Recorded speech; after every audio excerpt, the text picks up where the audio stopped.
is July 14th, 1789. We've received word of a mob getting violent at the Bastille. Meredith, our field reporter, is at the scene now. Yes, Linda, there's a major disturbance at the Bastille now.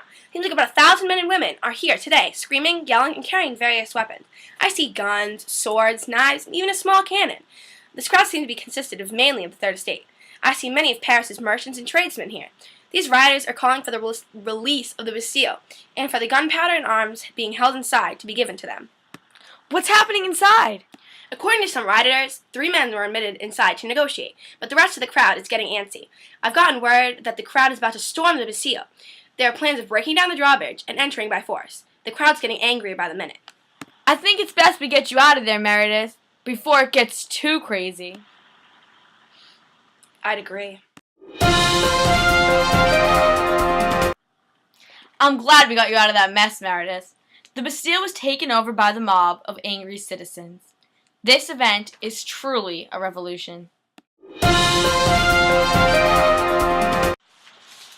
It's July 27th, 1794, and back in our studio, we have Maximilien Robespierre here for an interview. It's a pleasure to be here, Linda. So, Maximilien, when and where were you born? I was born on May 6, 1758, in Arras, which is North Paris. Is it true that you spoke to the king as a teenager? Yeah. When I was 17 years old, I was chosen to read my welcoming speech to the newly coronated Louis XVI. Unfortunately, I waited several hours in the rain to read my speech, and the king barely acknowledged my existence. Who was your biggest political influence as you were growing up? I have to say that my biggest influence was Jean-Jacques Rousseau. My conception of revolutionary virtue and my program for constructing political sovereignty out of direct democracy came from Rousseau. What was your main occupation other than being a revolutionary? I studied law to later become a lawyer and a judge. I was also a member of the National Assembly. What caused you to become radicalized? It began with my discomfort with the death penalty and my opposition to slavery. I believe that everyone is equal. Equality is a real rarity in France. I believe that nothing short of revolution would free the people and the slaves from unjust tyranny. The power over people was arbitrary.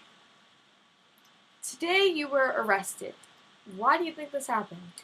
I believe I was arrested because I expressed my views. Yesterday, July 26th, I delivered my speech at the convention.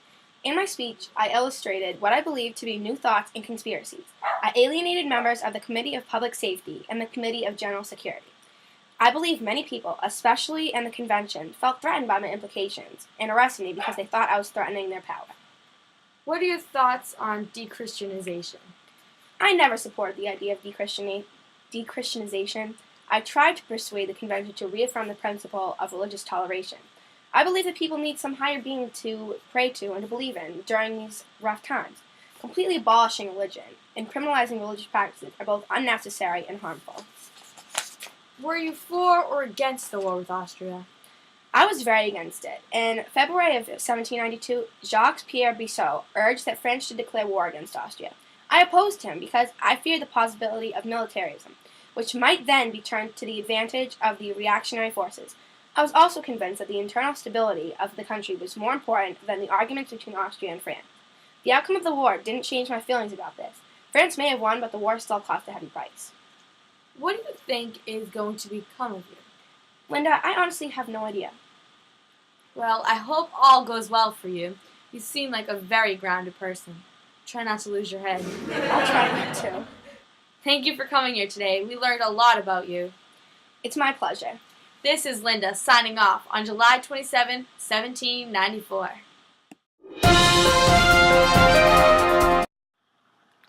Today is July 30th, 1794. We are sad to say that Maximilien Robespierre, as of July 28th, is yet another casualty of the revolution. Along with King Louis XVI, Marie Antoinette, and Jean-Paul Marat, Robespierre has been murdered. The weapon of choice? The guillotine. Who would have thought that Robespierre, a man whose ideas caused so many to be sent to the guillotine, would be killed by the very weapon he was so interested in? Well, you live by the sword, you die by the sword, eh? Well, we have video recaps of the execution of Marie Antoinette and Robespierre Also, a picture of Marat's corpse found in his bathtub.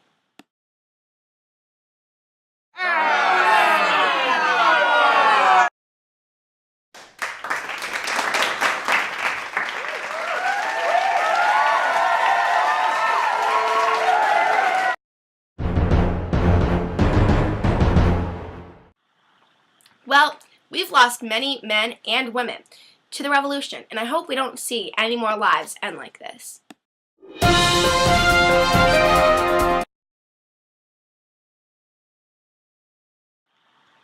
France's new flag, the tricolor, has a lot of meaning behind it. This new flag, created in 1794, signifies the different beliefs of the French revolutionaries and the new government systems. Blue and red are the traditional colors of Paris, used on the city's coat of arms. Blue is identified with St. Martin, and red with St. Denis. The white in the middle represented the Bourbons. The tricolor flag is now an international symbol of France, the Revolution, and a symbol of moderation and of a nationalism that transcended factionalism. Viva la France!